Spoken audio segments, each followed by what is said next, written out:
Coming up on episode 154 of Creative Writing, I'm sharing how to judge the success of your book promotions.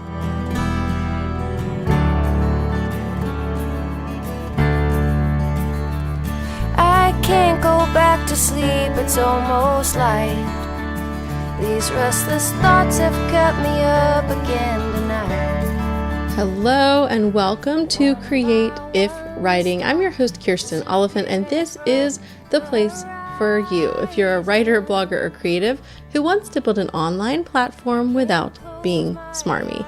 And I've been going through a series on kind of book launching, but how to really launch a career and a more significant, consistent income self-publishing on Amazon. And this is going to be an episode all about how to judge the success of your paid book promotions, specifically through email. And this is the way that I have really seen a lot of success. So I'm talking about the sites that you pay to email out your books and how to make sure you're not wasting your money, because I've done a little bit of that for you. So I'm going to hopefully save you some time and money. If you are listening for the very first time, I'm so glad that you're here. And if you're listening for the 154th time, I'm also so glad that you are here. If you want to find the show notes that will have all the links and notes, if you actually like to read this stuff out, you can go to creativewriting.com/154. And if you want to get weekly emails with the episodes and more tips, resources, and tools for your platform building, you could go to creativewriting.com/quick fix to get my weekly quick fix email. So without wasting any more of your time, I want to talk about paid promotions and how to tell if they're working or not. So a little bit about how this has worked for me over the past year is this was something that I started investing in from the beginning. But when I was publishing my very first book, I didn't have a lot of money and I was bootstrapping, which I highly recommend. If you haven't listened to the past episodes, I do talk about how to not waste your money on things. So go back through and check out the previous episodes and you'll find some helpful ones. But as you're starting out, it's really best not to throw tons and tons of money. And if you have a single book, not part of a series, either because the series isn't done or because it's a standalone book, this is going to look different. You're going to make less money. Just in general, you probably will make less money, but especially with these paid promotions. And so you're going to want to take it easy. These started working a lot better for me once I had a little bit of a backlist built up. So that's really important to know going in. And I'll talk a little bit about this as well as I'm talking about how to track, but I just wanted to share that. So when I started out, I didn't throw a ton of money into these, but then probably by the third book, I was spending about $200 in these paid promotions, and I more than made my money back every time. Even on the ones that weren't as successful, I still more than made my money back. And so I know that these work very well. It can depend on your genre. So again, the whole point of this is for me to help you figure out what's going to work for you, because I don't like wasting time and I really don't like wasting money. So I don't want you wasting your time or money. So if you want to listen to more about this, I also have a post and a podcast episode that I'm linking to. And it was part of a series on just launching, specifically launching. And in part 3 of that, I do talk about paid promotions. And so that's something that you can look up. It's going to be in the show notes. And I just realized I didn't know what episode it was. So I'm going to check really fast to see what episode that was. Okay, that's 142. So that's talking about I talk about Facebook ads and AMS ads a little bit, or I guess they're just now Amazon services ads. But I do talk heavily about the email promotions there as well. And you can find some lists of different sites that do this. But if you're not sure what I'm talking about, these are sites like BookBub, Robin Reads, eNews, Reader Today, BookSends. There's literally hundreds of these sites out there. So I invested a lot in these and found that return. So I'm going to share how to get there. And important to note, that episode has a lot more detail just specifically on what those look like. But for many of them, you need to have your book discounted, or you need to have reviews on your book. So again, those might be things that will keep you from doing these promotions, or just something to know before you go in that you might have to have your book marked down. And if you're in Kindle Select, they have ways that you can mark it down and still make money. So like when you have your book priced under $2.99, you're getting only 35% royalties. But if you're using Kindle Select in your 90-day enrollment period for each book, because that's how long they stay in Kindle Select, and then you can take them out if you want, but you get a promotion in there. And so you can choose to mark it down to 99 cents and get 70% of that as a part of Kindle Select. Or you can just manually change the price to 99 cents, and then you're only going to make that 35 cents. Which is just, if you're going to do that, just as a word to the wise, you have to not think about the fact that all of your hard work and sweat is earning you 35 cents per book, because you're just going to get very sad. Okay, so you have to just not think about that and think about the bigger picture that you're trying to get your book in the hands of readers. Okay, because I will tell you, it is the worst thing in the world to think about spending all of this time and pouring your heart into a book and then someone getting it for 35 cents or free, because I also sometimes run free promotions. So we're going to just not think about that. We're looking at the big picture. Okay. Okay. So let's talk. There are three kind of big things about how I have done this. And the first is going to be choose wisely. And then the second is tracking. And then the third is how to read your actual results. So starting in choose wisely, this is obviously kind of where you start, because you're having to make the choice of which of these sites out of the hundreds that there are, which ones to choose. And there are a bunch of different factors that could impact which ones you choose. Here's some of the factors that I would suggest you pay attention to, because not all these sites are the same. Just because it's been around for a long time or has a more established name does not mean it's the best. And paying a lot more for them does not mean you're going to have the best results, okay? So the first thing I would recommend looking for is genre-specific lists. So these promotions may not work as well depending on your genre. And I know I talked with an author who is launching and has done kind of YA dystopian, and these did not work very well for her. Whereas for the sweet romance, they were working really well. Also, let me backtrack for a minute. I say this kind of every episode. If your cover stinks or does not tell readers immediately what your book is about, or if it doesn't look professional, these are not going to work for you. They're just not. You need to have a book cover that looks professionally done, and it needs to look like your genre, period. And if you don't, really, there's no point in throwing down all this money on it. It's also important to have a good blurb, a description of the book on Amazon, or even some of these sites require you to send one.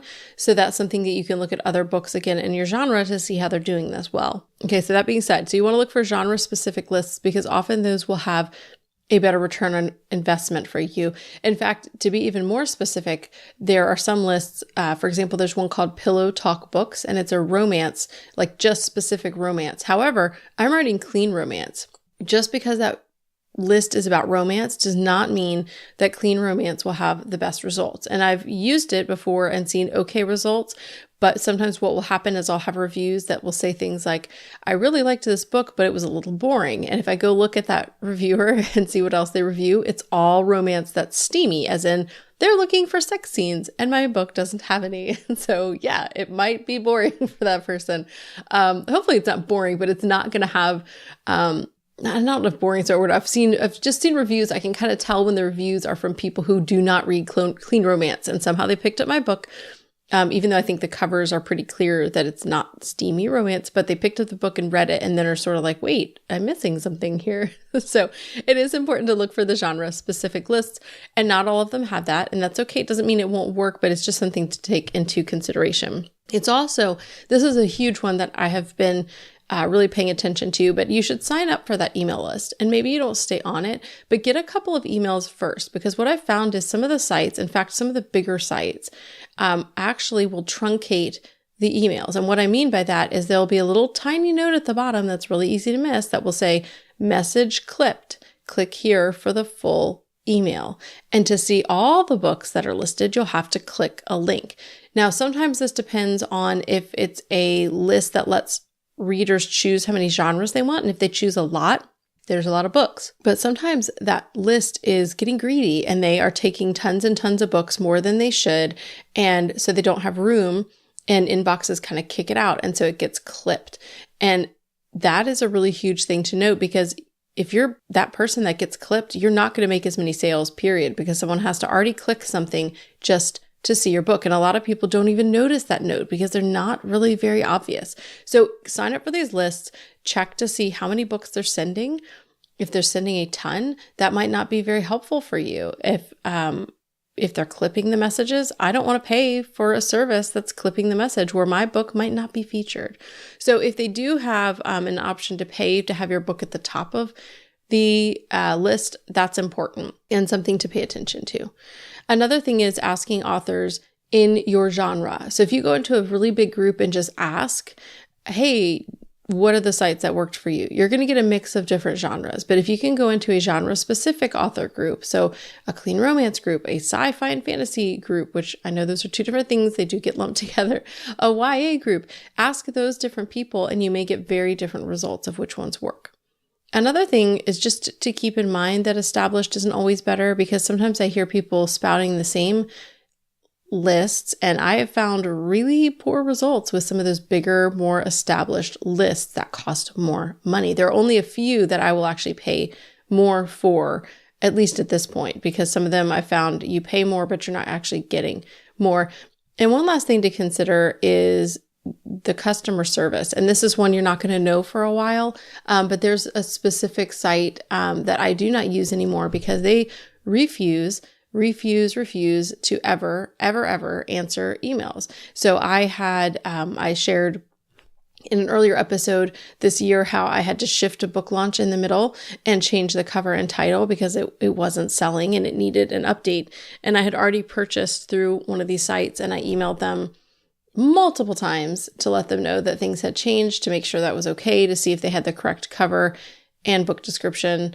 And they not one time emailed me back, despite the fact that they already had my hard-earned money. They took my money. I don't even know, because I had to unsubscribe from their list at some point because I was getting too many emails from them. So I don't know what they sent out, and I have no idea if it worked or not. And so I'm actually just not even going to use that service anymore. If they cannot respond to emails, then I'm not going to do it. And that was actually, I believe, Your New Books, which is a part of, I think, the Choosy Bookworm. And both of those will not or have not ever responded to my emails. And I've actually had several instances where it was important that I contact them, and they didn't respond ever. Not one time have I ever received a response from customer service. So they're never going to get my money again. So those are some things to keep in mind as you're choosing. Now, the next thing you're going to want to do is to test and track. And so over time, you may find different results. And I have. Most of the time, I will see consistent results. But for example, last month when I had this book that I mentioned, retitling and recovering, I had terrible results. And it may be because of the cover. It may have been because of the title, but I switched in the middle. So some of the promotions that were after the change that did get my email and responded, because that's what you do when people are paying you, is you have customer service that responds, even after it didn't sell as well. And so, there's things that you have to wonder about that. And I'm going to, again, test it this upcoming month with my launch that's happening in a week. So you've got to test, because this may change. And you don't want to waste your money. So here's some things that you can do to test and track. First of all, I have a spreadsheet. And if you don't like a spreadsheet, that's fine. Just open a document of some kind and put the name of the promotion and how many sales or page reads. And I also keep track of rank, Amazon rank in there as well. And I'll talk about sort of why that's important in the next section of how to read the results. So when you're doing this, after you have a spreadsheet set up, I will put the cost also in there because I want to see that visual right there. But I will try doing one per day and separating those out. You don't always have a choice. Sometimes they will choose for you the dates, like you have to be flexible and they just give you a date. If you can, separate the dates out so that you can know which ones are actually making the sales for you. And then also if you're using newsletter swaps, which I talked about in episode 153, then make a note if you have a swap that day, because that can impact it as well. Because some of the days that I realized I had great sales, someone big also sent out for me. And so I don't know if that's the paid promotion working or the free newsletter swap that I sent out. So that's kind of important as well.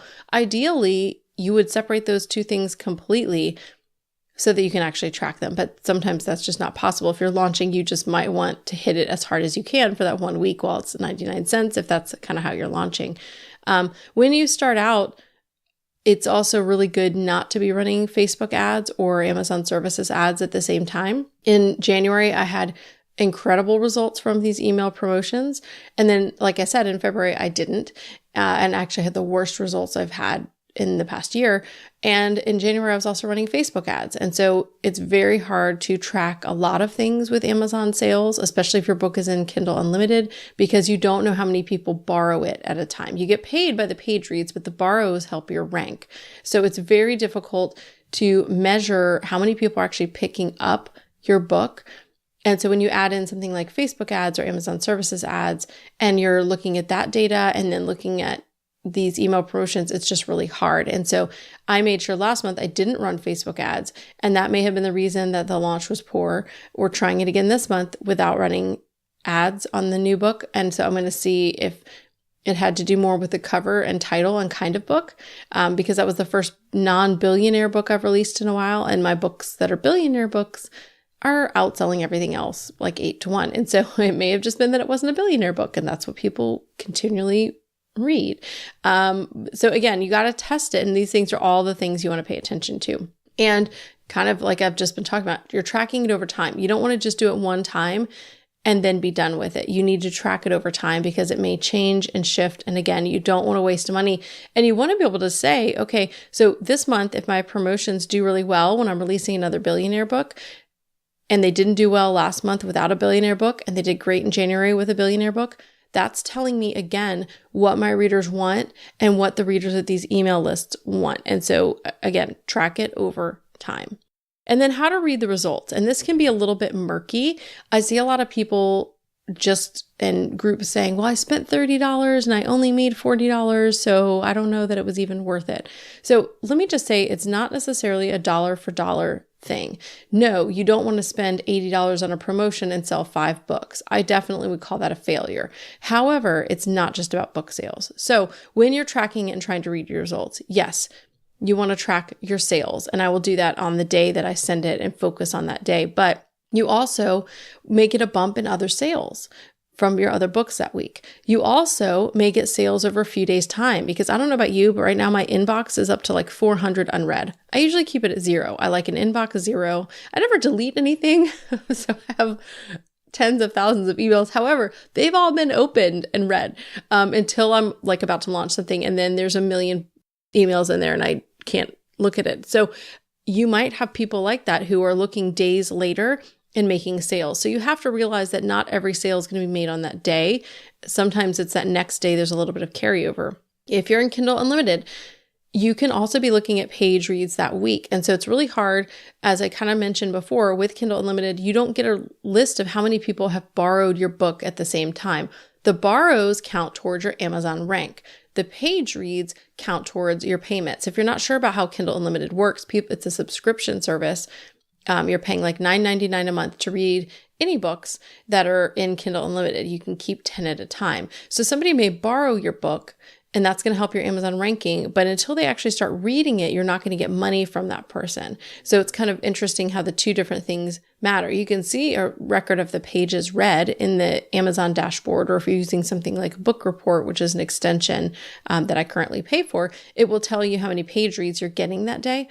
But it will never tell you how many borrows you have. So that's kind of hard to know, because if you're in Kindle Unlimited, you are not going to have just straight sales results. It's going to be a little bit harder to know, but you just have to take that into account, which means you need to take into account your Amazon ranking. Now, Amazon ranking, here's why that matters, because if you're ranking high in a category, your book is going to have more visibility and get more organic sales. So sometimes you may say, well, man, I only sold this many books. And I'll say, okay, but what was your rank the day before? And what was your rank? How did your rank fare that day? And so sometimes I will actually kind of look at throughout the day my ranking, and I'll put a little note in my spreadsheet to talk about the ranking and how that helped, because the ranking will, one, help you know if it's in Kindle Unlimited how many borrows you have, because page reads don't count towards rank, but borrows do. So if you don't have a ton of book sales, but you have a lot of borrows, you still might have a good ranking, which makes it very confusing to try to test and track. So you just have to kind of think about this. But Amazon ranking is something that's a little bit nebulous. but it's going to help you sell more books. And so if people are just talking like, well, I only made this amount and I spent this amount, they're not taking into account the fact that they may have gotten a big bump in visibility that led to more sales over the next week. Another thing you might consider is email signups that week. Did you get email signups from people who finished your book or even started your book and went ahead and signed up for your email list? And this is, again, kind of related to that, but something you can't track, but just something to think about is one sale might turn into a reader who's someone that comes back for more and more sales. And so it may not just be a sale. So all of this to say, don't just consider dollar for dollar. It is important to look at that and say, okay, this day I had this many sales and I spent this many dollars. It was not worth it. And I've definitely seen some like that where, one day I've spent $20 and I've made 70 sales, and the next day I've spent $60 and made 30 sales. No, I'm not going to spend that money again. But some of these email lists are very heavily Kindle Unlimited based. So you might have, more borrows and more page reads and actually make more money, but maybe your rank isn't as good or your sales aren't as good. And it's, Amazon ranking is kind of crazy because it's ranking you based on that day, and they change it hourly, plus part of the day before, plus related to other books. So like, for example, it's very hard to read your ranking and why it is what it is. I had a box set that I did a promotion on last week, and in one day I sold 200 of them, over 200 actually. And my ranking did not break the top 1,000 on Amazon, which is crazy because I have had days with my other books. In fact, almost every one of my books has broken the top 1,000 and stayed there for a little bit of time. And I don't think any of my others have sold 200 in a day. So either that means there were a ton more books launched right then that were doing much better than mine, or it didn't have a lot of borrows. And some of the other times where I've sold less copies, I've had a ton of borrows through Kindle Unlimited that boosted it up, because we don't really know how Amazon weights a borrow versus a sale. They don't fully tell you. They kind of, I'll link to some things that kind of give you an idea about ranking, but you don't want to think about it too hard. It's just important to think about your ranking and that it does help you, but it's really frustrating if you spend a lot of time worrying about it, because I could spend a lot of time being frustrated that my book sold 200 copies in a day and didn't even break the top 1,000 in Amazon. That's kind of disappointing. So all in all, I hope that this gives you some things to think about, because I don't have hard and fast things. I'm not going to give you a list of the sites that I recommend because it's always changing and it would be genre specific anyway. You need to do your own testing. You need to know how to read the results, and you need to choose wisely. Once as you're starting out, choose wisely, but as you've tested and tracked and you continue to do this, you're going to choose wisely based on the information that you have. So these have been very successful for me. These have helped me actually see my books do much better than people who are not doing these, who are only doing newsletter swaps. So I use the combination of these two things together: email list, sending to my list, email list, having other authors send through newsletter swaps, and again, email list, having these paid promotions. I hope this is really helpful, because again, I don't want you to waste your time and money, but these can be very, very valuable. And again, if you don't have a series, if you're just putting out your first book, or if you have a series where you have to read them in order, those are things to think about because they're not going to work as well. So just consider that. Okay, that is all for today. Again, if you want to find the show notes, you can go to creativewriting.com/154 for episode 154. You can sign up for my weekly email if you go to creativewriting.com/quickfix. And if you want to join the free community full of wonderful, wonderful people that are full of value, you can go to creativewriting.com/community. A big thanks to Jasmine Commerce of JasmineCommerceMusic.com for the music on this show. She's an indie artist. She's fantastic. I would highly recommend you go check out her music. And now is the time where I tell you to go out and create content that you love and serve your people well.